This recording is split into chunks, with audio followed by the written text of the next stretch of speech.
Hello everyone and welcome back to part 2 of my beginner's guide to Homestuck Cosplay tutorial. Today we will be going over the makeup you see here right before you. We're going to go through all of the steps it takes, how to get that paint gray.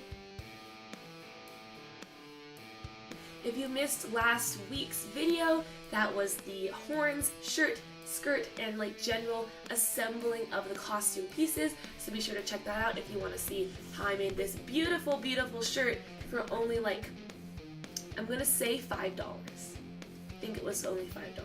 Might have been $4. That's even better.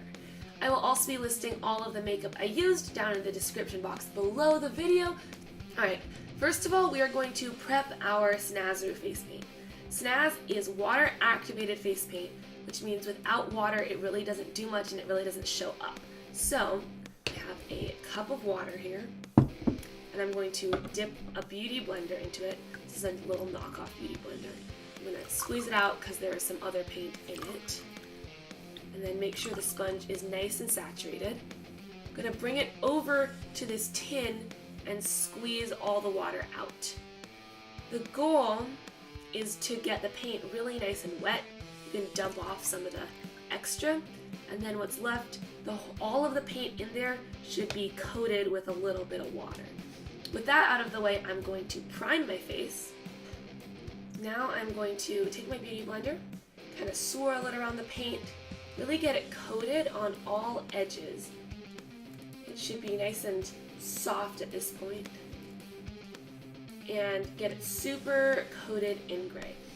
I really prefer beauty blenders when applying Snazaroo because it has no hard edges, it's all rounded, and the standard triangular hard edged makeup sponges have a tendency to leave lines at the edge of the sponge. And with a beauty blender it's nice and round and it doesn't have that kind of issue. Snazaroo works best when applied using a dabbing or patting motion.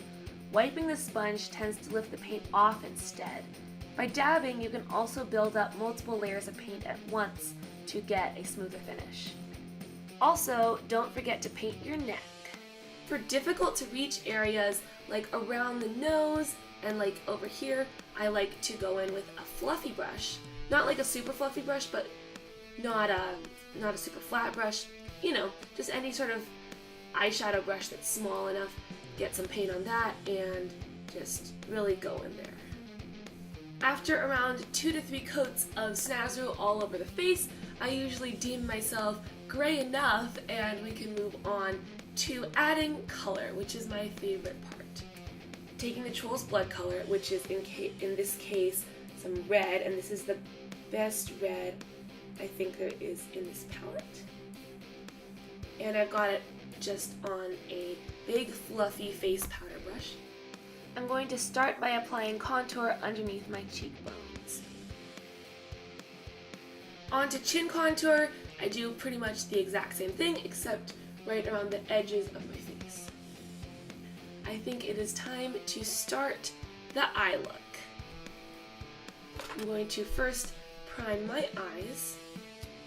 Using a fluffy brush, I'm going to add a base of white to the lid, then I'm starting to add red to the crease of my eye. Right around here, I decided that the red eyeshadow wasn't opaque enough, so I'm putting down a base of red Snazaroo all over the eyelid. I'm also blending that out and covering it all with the red shadow. We've got a pretty good red base, and I'm going to darken it up by going in with this reddish purpley shade from the larger palette and this kind of dark maroon shade from this smaller palette.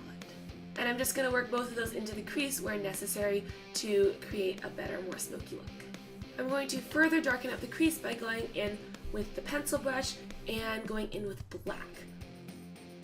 Now I'm going to go in on the lid towards the center, towards the inner corner, and I'm going to add this silver eyeshadow and this silver highlighter to add some glitter to the lid and just make it a little more fancy and shiny, because you know. This is the finished shadow look and it is now time for liner. I don't actually own any real liners right now besides a pencil one for the waterline. I just use my Snazaroo cake in black. The thing I have sworn by for actually years on how to do wing liner is putting the wing on with your eye open and trying to follow the bottom of your eye. This is kind of a jump around, and I probably should have done them first before I started on the eye look, but we're going to just do our brows real quick. I always start by defining the bottom of the eyebrow first, and then going in slowly towards the top so they're not too thick and chunky. Brows are all set, so I'm going to pop on some mascara and lashes, and I will be back in just a second. Alright, I'm back with mascara on, lashes done, and I also threw on a pair of red contact lenses. This is something super optional, and it's honestly something I do not recommend if this is your first Homestuck cosplay, as they are pretty expensive, hard to work with, and just, it really doesn't take away much from the regular look if you have your regular eyes. Now the last thing to do is the lips. And Aradia has some nice red lips, so I'm going to go in with my red Snazaroo.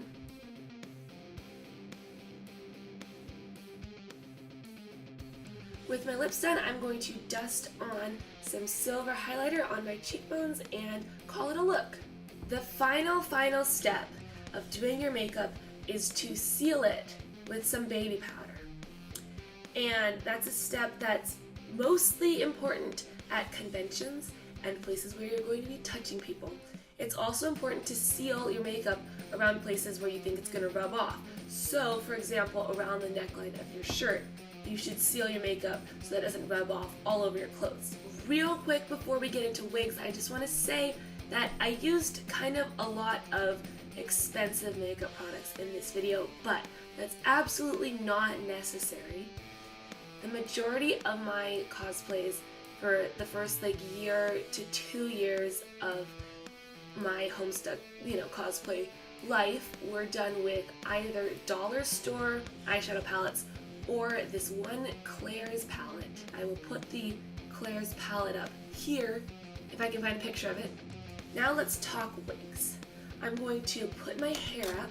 I usually like to French braid it to get it really secured out of my face. Now I'm going to put on my wig cap.